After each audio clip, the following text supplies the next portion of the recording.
Hey, it's Rachel Cooke, your modern mentor. I'm the founder of Lead Above Noise, where we help leaders rethink how the work gets done, like in ways that are hyper-productive, but also keep people well and engaged.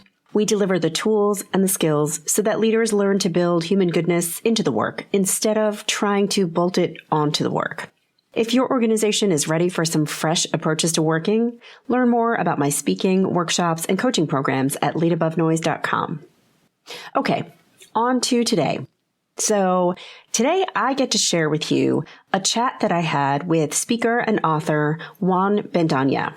Juan is a total delight. He is an expert on confidence, which is rooted in his own experience of having basically none of it and just wanting to make change for himself. So fast forward to him researching over 250,000 leaders, developing a repeatable science-backed framework that equips leaders with the confidence mindset to take bold action and tap into hidden potential and ignite extraordinary growth. The confidence cycle, he calls it. Juan generously shares his own personal story, as well as some seriously tangible and simple things that any of us can do, like right now, to change the game. So dive in and enjoy. Juan Bendaña, speaker and author of the new book, Confident by Choice, 3 Small Decisions for Building Everyday Courage. Did I get that right? Nailed it. Nailed it. Oh, did you like how I said it with confidence and then I just asked? Amazing. It is such a pleasure to connect with you. Thank you so much for joining me today on Modern Mentor. Of course. Thank you for having me. Oh, it's such a pleasure. So Juan, tell us just a little bit about yourself, your background, what you do, what captures your attention. Yeah, my background going into the world of personal and professional development was out of necessity. You know, I was this kid that had zero confidence and zero direction where they wanted to go, and finding the answers to that became sort of a pursuit. And then after finding some of them, I sort of became this person that wanted to share some of them. And that really turned into the career that I have today. And I realized that so often we struggle with confidence at every different level of our lives. At the beginning, when we have none of it, but then even at when we're doing really well and then something kind of hits our confidence, we feel it and we're like, ooh, okay. And the world tests us. So that's why I was like, okay, this topic is important enough for, me to pursue and to move toward, so that it seems like a worthy challenge. So that's a little bit of background on what led us here today. That's amazing. And so you've been going down this path for some time, presumably. What was the trigger or what was the moment that left you feeling like, and now the time to write the book is here? It probably was started when my English teacher, Miss H, in grade 10 told me writing is a gift you're born with and you just weren't. And that I'm giving you a grade to pass mostly because I don't want to see you again. And she was that teacher that we all had that kind of lit the fire to say like, okay, let me see what I can actually do. And I honestly gave up on that dream for years until I circled back on it. Once I had a little more confidence, I was like, I feel like this is something people need to hear about and something that people need to really move toward. And that was one of the biggest sort of breakthrough moments where I was like, okay, you have to believe in you before other people believe in you. And you have to get on the same page as that. Because no matter how much belief someone can give to you, if you don't give it to yourself, none of their compliments or praise will matter. I think that is really beautifully said. And I think it's, I think about myself, I think about people in my life, the power that our teachers had on us, on our views of ourselves, on our confidence, on what we believe we are good at and not good at is so extraordinary. And I think generally teachers tend to mean well.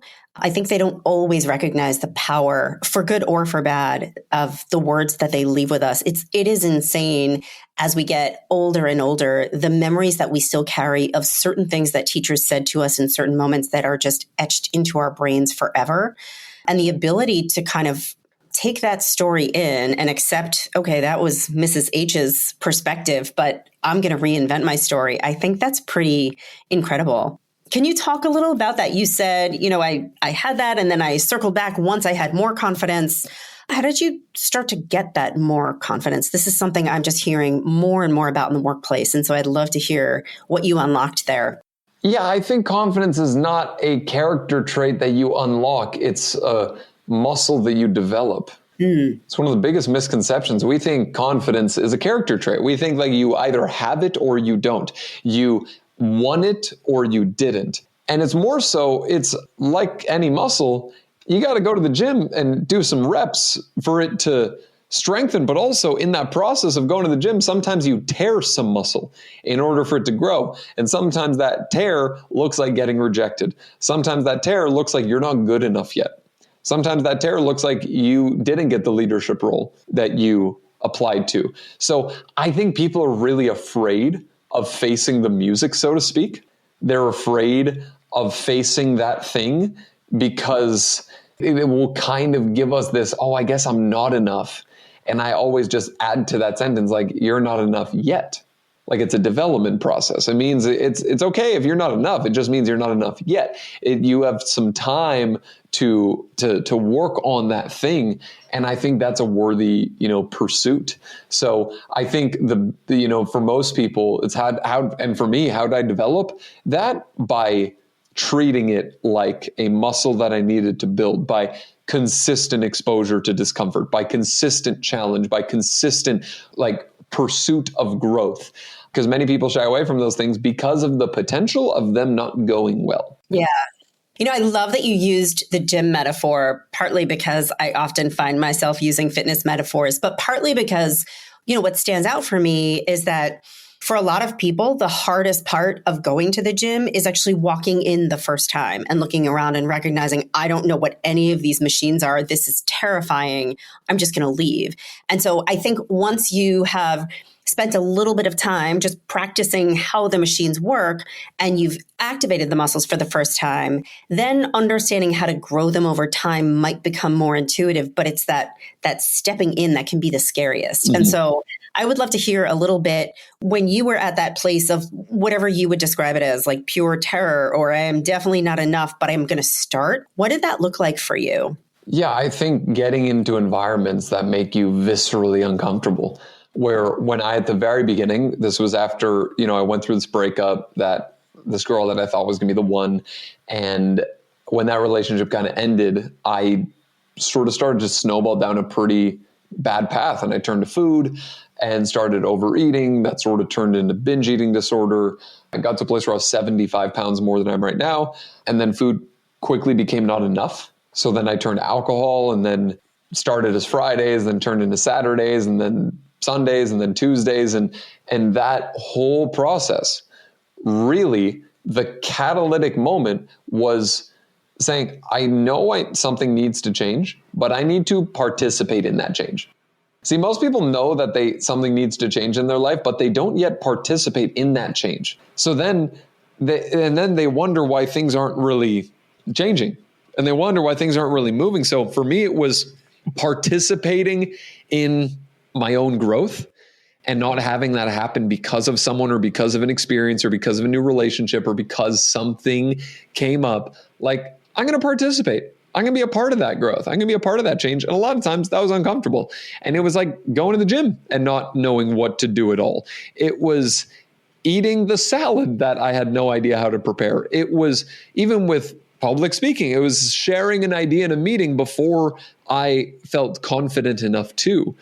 Confidence isn't about having all the answers. It's about having the courage to act when you don't. So most aren't willing to act with the absence of confidence, and they fail to realize that is the missing piece to confidence, is to get in the game before you're ready, because you're never going to feel like you are.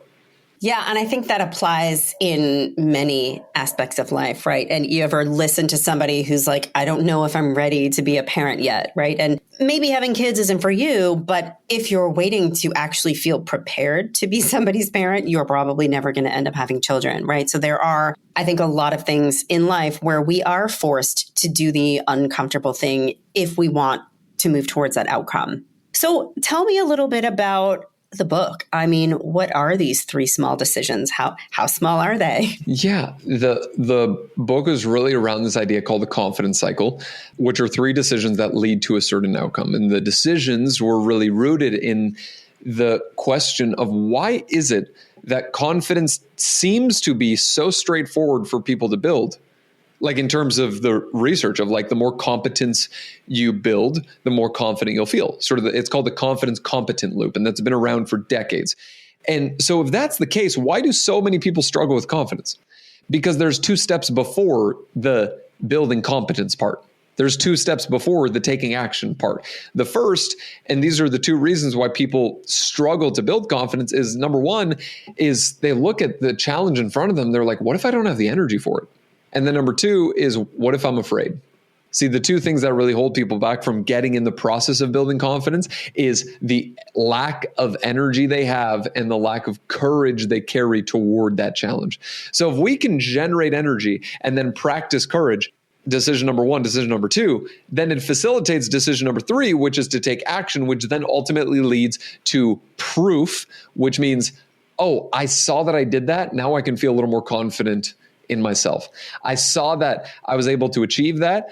I guess that gives me sort of a point for self-confidence. So really the first decision is to generate energy, which then generating energy leads to a boost of courage, which courage is your willingness to put yourself into the moment of discomfort. Once you do that, it facilitates action, which is your ability to take the step. And by taking the step, it gives you proof of like, oh, I actually did that. I made that happen. That's awesome. And then you see yourself differently. I always tell people, you will never outperform your self-image. Change, it starts by changing the way we see ourselves. And the way to do that is to start with energy, to move toward courage, to then facilitate action, to ultimately give you some proof that I am who I said I was going to be. And how does that energy piece work? You described yourself as kind of brokenhearted. You were using external things to cope. Fast forward to today, you are a published author, you're speaking on stages. What did that first infusion of energy look like for you? What did that feel like? How did you know that was what you needed to do? And what did you do? Yes. So the first was really understanding that the correlation of energy and confidence. Okay. And many people would say like, what does energy have to do with confidence? And I'm like, everything, because it's what you lead with and it's what people meet. Yeah, I always tell people meet your energy before they meet you. People meet your energy before they meet your resume, your background, your credentials, who you are, what you've done, where you've been. So there's an energy to confidence. And then I realized also for any area of our life that we wanted to build confidence in, it actually requires a spark. Like a spark of motivation with any goal that we have. The beginning is actually having that boost of energy that then you can pour into the area of your life. So if you want to build confidence in presenting in front of groups, you need to give that area of your life energy. If you want to build confidence in relationships, you need to give energy to saying hi to new people and to making friends. So I realized that the first step in showing up with confidence was bringing the energy that area of life required and pouring it in, because what we give energy to is going to grow. And many people, most people don't get to another level in life because they're too tired at this one. So if we want to build more confidence, we got to start by giving energy to that thing that we'd like to build confidence in. That's the beginning. Interesting. Can you remember that moment when you first kind of unlocked that first bit of energy towards what you were striving for? Yeah, I think it was a culmination of moments, but I think the first big moment was when I saw a mentor of mine that I hadn't seen in like 6 months after losing the weight. I hadn't seen him in a while, and he didn't even recognize me. And he kind of passed by me, and it kind of created this, I was like, wait, what? And he's like, you're you? Like he had this moment, he had sort of like a double take because we hadn't seen each other. And he was like, you look completely different. What did you do? And it was kind of this like, at first it was this like identity crisis of like, wait, did you like the old me better? But it turned into like, oh, that acknowledgement of effort. I think when people achieve a goal and you have that acknowledgement of effort, like you actually did a great job, that is the ultimate cosign to your confidence, if that makes sense. And it gives you the energy boost to keep pouring in to the other thing. Yeah. That totally tracks. And I love what you're talking about there. One of the conversations that I have, so my work tends to be corporate. I work with leaders and their teams. I work with organizations. And when I am speaking or when I'm advising, one of the things that I often talk about is, when we exist in a high performance culture, which many of us do, we are so good at setting ambitious goals and pushing ourselves to the limits to chase those goals. What we are generally not good at is identifying some of the glimmers along the way. So we may set a goal of innovating our way into a new market, right? That may be the goal that we have set. And we are churning and burning and chasing that goal, and we're not there yet, and we're not there yet. But what we are bad at is taking a step back and realizing, did somebody pitch a new idea? Like, are we having better conversations? Are we seeing the product team and the sales team and the marketing starting to move towards each other so that the conversations that we are having are a little bit more holistic? They're a bit more comprehensive. They're moving us across silos. And when we notice those things, we have to look for them to notice them. When we notice them, to your point, we can celebrate them and we give people energy. So rather than, oh my gosh, we're never going to get into this new market, it's like, no, we're on the path. We've started, right? We're not, to use your language, we're not there yet, but we have to start celebrating the steps that we have taken and the achievements that we have under our belts. We still need to look towards that bigger goal, but we have to look at the distance we've already covered as well as the distance that we still have to cover. And so that's kind of what's coming up for me as you're describing this. 100%. I couldn't agree more. You nailed it. Amazing. So how often do you find yourself inside kind of corporate offices speaking versus on stages at conferences? Are you sort of playing in both worlds? Yeah, I would say probably 70% of the clients that I work with are corporate.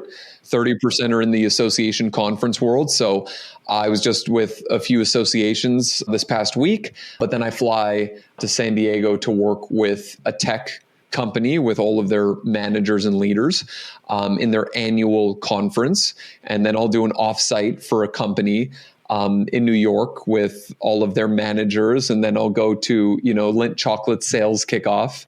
And then, so it's sort of across the board, working with frontline, staff that are, on the ground in an organization, all the way up to the CEOs of the companies. Awesome. So talk to me about, what are you hearing? What are some of the questions you're hearing from people working inside organizations? You pick your altitude. We can go frontline, we can go senior. By the way, all of these people probably struggle with confidence, and all of them probably assume they are the only one. Yes. But what are you hearing? It's fascinating. The amount of because there is so much fear and uncertainty of what the future holds, and not the next year, like the next few months. Totally. People are afraid. And it's caused this, where do we go from here energy, which can be really scary. So I think what I'm hearing a ton is, how do we get through this time with confidence? Or how do we have confidence in a better future? How do we believe in a better future? How on earth do we do that? And then the second thing is that there's so much just weighing on people.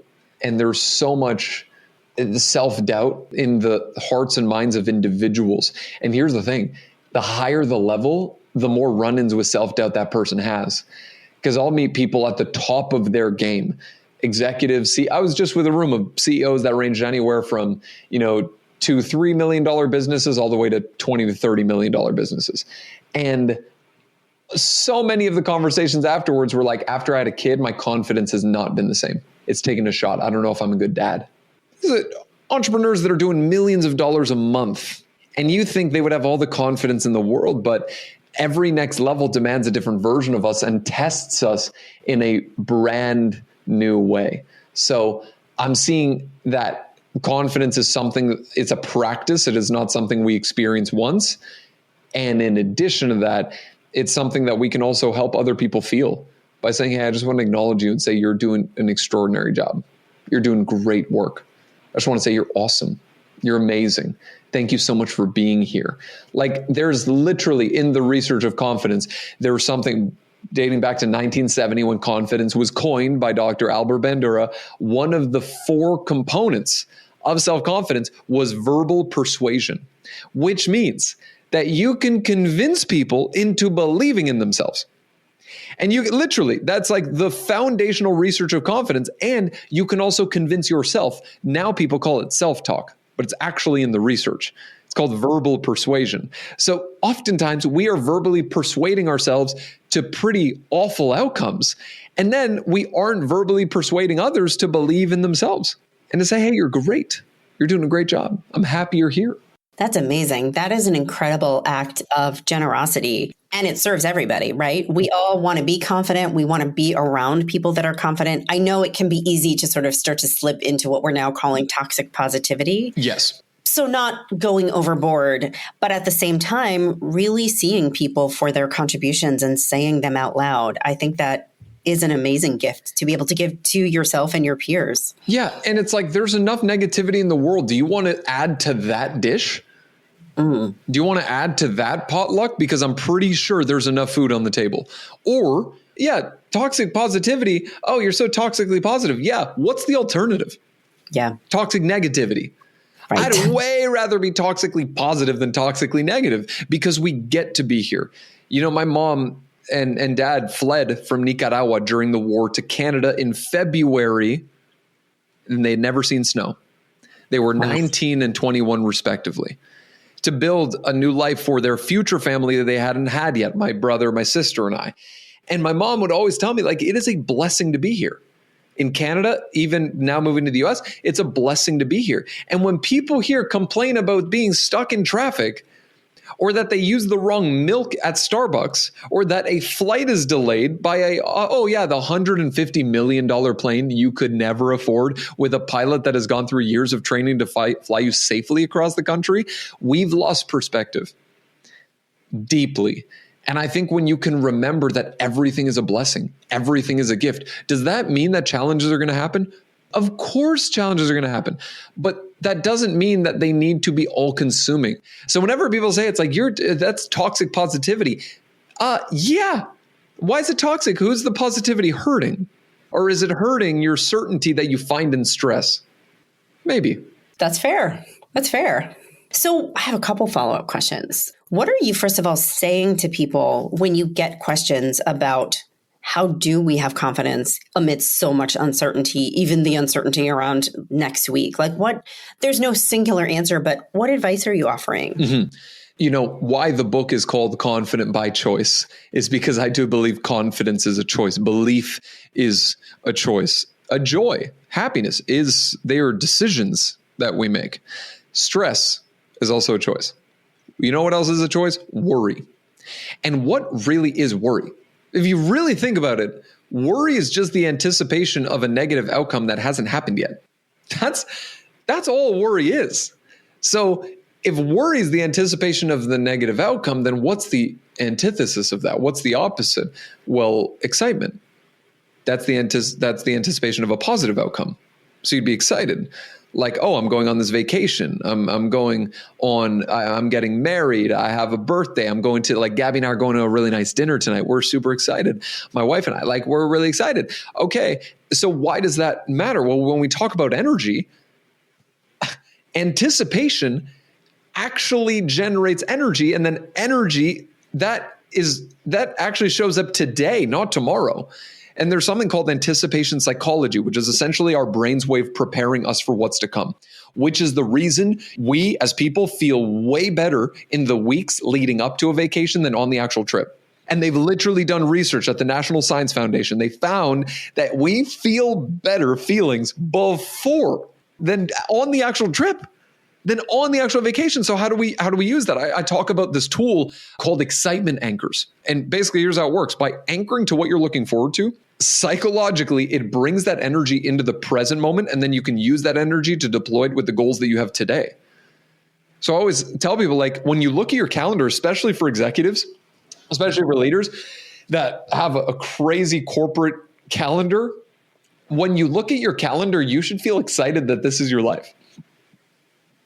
When you look at your calendar, are you excited that this is your life, that this is your storyline of the movie, or are you dreading what is to come?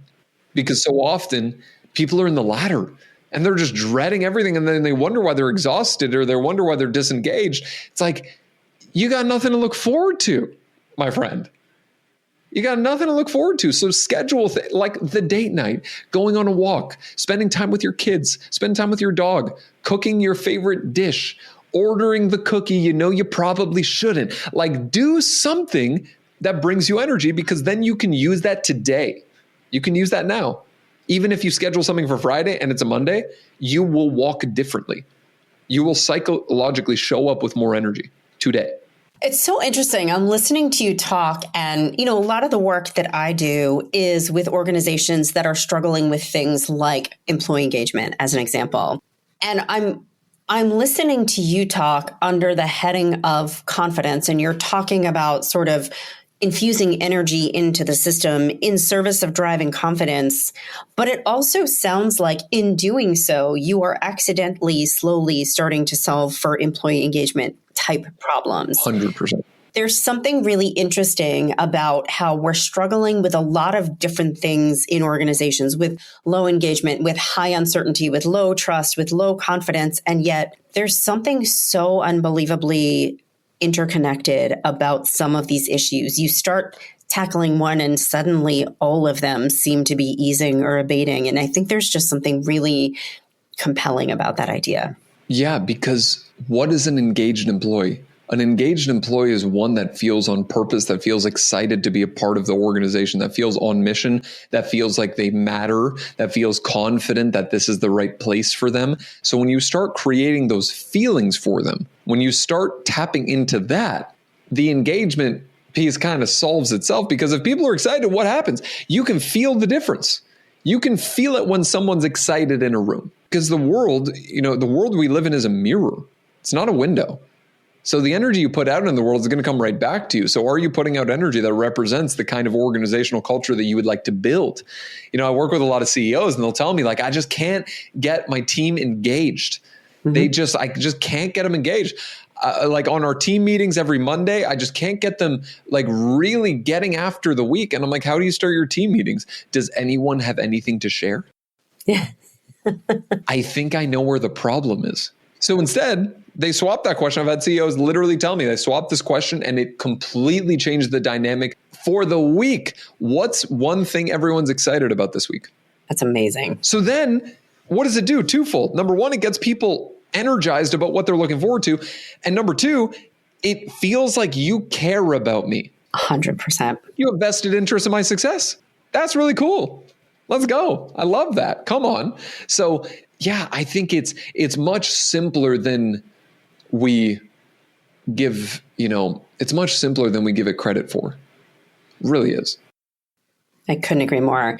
I talk a lot about this concept of creating work that is more regenerative. So rather than we got to do the real work and then we'll focus on, the people, the emotions, the well-being. And it's like, no. What if we start to shift the way that we do the work such that our well-being and our human spirits and our confidence all start to amplify? And I think that example that you just gave of rather than have the meeting and then go do a well-being session, what if you started the meeting with, hey, what's one thing everyone did for themselves this week? Like, I want to hear that you've done something for yourself. I want us to share some of those practices so we can learn from each other. Like, it's a way to energize a meeting. And then we get to the work, right? And so then we are infusing this spirit of well-being into the work such that it makes the work better. And then we need fewer wellness programs on the outside of the work, right? And so I think in a lot of ways we're talking around the same things. Yes. And I think it's pretty amazing. For sure.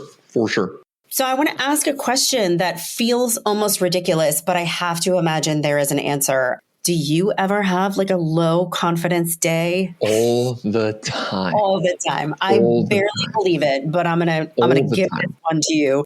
Here's what I will say. Yes. I never have a low confidence day. I don't think anyone does. We have low confidence moments that we chalk up to a day. We don't have stressful days. I don't believe that. We have a ton of stressful moments that then we group together and call it a stressful day. And Dr. Robert Holden, one of the foremost experts on happiness, talks about this, where we group together emotions and people say, I've just been having such a hard week. That's actually not true. you've been having a lot of hard moments that have happened to happen this week by chance. So you've chalked it up to a hard week. So I wanted to mention that before, that many people think it's like, oh, I'm having a hard week, or I've just had such a hard year. I'm like, do you know how many days this year's had? And you've woken up every single one of them. And like, have you laughed or smiled or had a win this week? Well, no, I guess it's just been a bad few months. Okay, what specifically? Well, I guess it's just been a bad few weeks. Like what? Well, I went through a breakup and I gained 20 pounds. Okay, got it. So you haven't had a bad beginning of the year. You've gone through a breakup and you gained 20 pounds.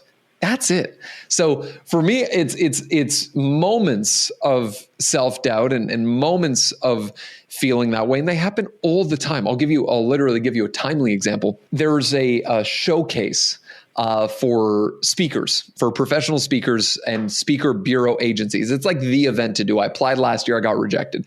This year I applied and I got shortlisted to like the finalists, and then I got rejected again. And it was a shot. And I was like, why on earth? And then I got the feedback of like, as to why you were rejected. Like, this wasn't good enough. This wasn't good enough. You suck here. This wasn't good. And I'm like, okay, good. Because I'm going to take that, because self-doubt, here's the biggest difference between confident people and their less confident counterparts. Confident people, instead of running away from challenges, they run toward them. And instead of seeing self-doubt as a sign to stop, they see it as a signal to grow. Yep. It's the biggest difference. Where many people, they self-doubt, they're like, oh, I'm worried. And then they see it as a sign to stop. They're like, I shouldn't do this. I should focus on my strengths. I'm no good at this. I can't make this happen. As opposed to being like, oh, I really messed that up.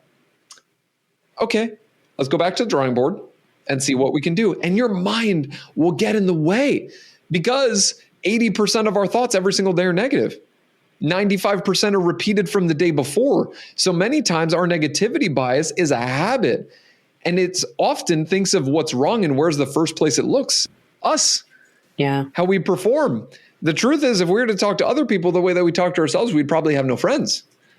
So I think there's something to be said for me about, I feel self-doubt all the time. Every single time I go into a conference or an organization and I'm 31 and I'm typically the youngest by 10 years in that room. And I'm looking at these people that are looking at the picture of me because I'm coming up on the slide, and they're like, who is this child? And they have nothing to share with me.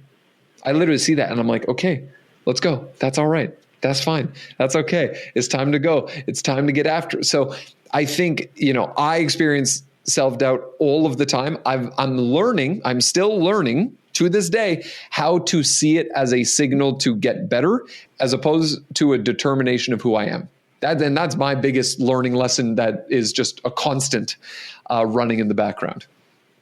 I love that. I hope Mrs. H is listening. Yeah, hopefully. If you are Miss H, hi, I'm sorry. I apologize. No, you don't. This is amazing. There's a really powerful invitation in here to just do some serious mindset shifting. And just what I'm hearing is that in a moment, we can really shift our energy. And when we shift our energy, we can make big changes. And I think that feels very empowering. 100%. What is my last question for anybody who does go ahead and pick up a copy of your book, which I hope everybody does? What are 2 or 3 things that you hope somebody takes away, puts into practice? What do you want people to hear? Number 1 is that confidence is not something you are born with. It's something you develop. It is a choice. It's a muscle that you build. It's something that you invest into every single day. And the second thing is really on the layer of belief.